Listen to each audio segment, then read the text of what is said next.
TG Plus News edizione di Treviso, buonasera. Apriamo il nostro notiziario con la cronaca. Alle ore 15:50 i vigili del fuoco sono intervenuti in via Feltrina a Treviso per l'incendio di un container all'interno di un'azienda destinato alla raccolta di rifiuti cartacei.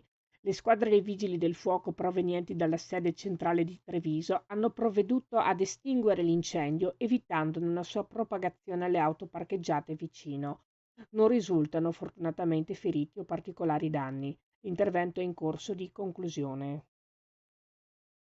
Nella mattinata odierna i carabinieri delle compagnie di Montebelluna, Castelfranco Veneto e i poliziotti della squadra mobile della questura di Treviso hanno dato esecuzione a un'ordinanza di custodia cautelare in carcere emessa dal giudice per le indagini preliminari del Tribunale di Treviso nei confronti di due fratelli di 33 anni e 29 anni, gravemente indiziati di una serie di rapine commesse tra l'inizio e la fine del mese di giugno nella provincia di Treviso, tra cui quelle avvenute ai danni di due farmacie, una ad Tivole e l'altra a Postioma di Paese, e una rapina in strada ai danni di una donna in bicicletta.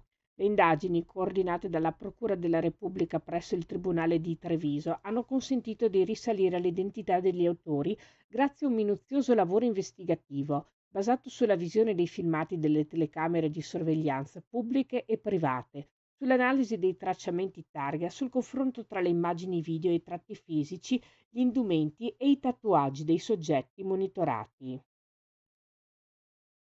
Nel tardo pomeriggio di lunedì 28 luglio, intorno alle ore 18, i carabinieri di Treviso hanno denunciato tre cittadini romen di 20, 24 e 38 anni per i reati di tentata truffa e introduzione nello Stato e commercio di prodotti con segni falsi. I tre, tutti senza fissa dimora e con precedenti specifici, sono stati notati in via Roma, nel centro cittadino, mentre avvicinavano con insistenza alcuni passanti, proponendo loro l'acquisto di smartphone apparentemente di alta gamma a prezzi vantaggiosi. Il comportamento sospetto ha attirato l'attenzione dei militari impegnati in un servizio di controllo del territorio. Fermati per un controllo, i tre sono stati perquisiti. L'ispezione è stata estesa anche all'autovettura parcheggiata nelle vicinanze, risultata in loro uso.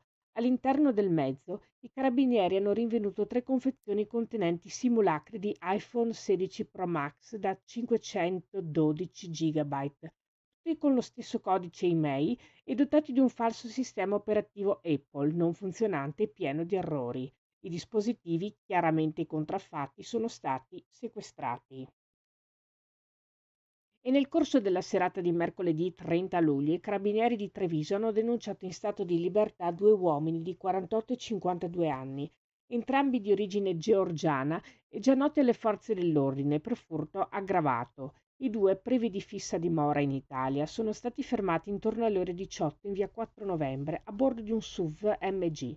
All'interno del veicolo i militari hanno rinvenuto numerose confezioni di generi alimentari, tra cui caffè, conserve e dolciumi, di cui due non erano in grado di giustificare la provenienza. Gli accertamenti immediati hanno permesso di risalire al supermercato Lidl di Strada delle Corti, dal quale era stata asportata la merce. I carabinieri hanno inoltre appurato che gli alimenti erano stati nascosti in zaini e borse schermati per eludere i dispositivi antitaccheggio al momento del passaggio alle casse. Parte dell'area furtiva è stata posta sotto sequestro in attesa di restituzione, mentre sono in corso ulteriori accertamenti per verificare l'origine del materiale rimanente. I due soggetti sono stati inoltre deferiti per la loro presenza irregolare sul territorio nazionale. Questa era la nostra ultima notizia. Grazie per averci seguiti. Arrivederci.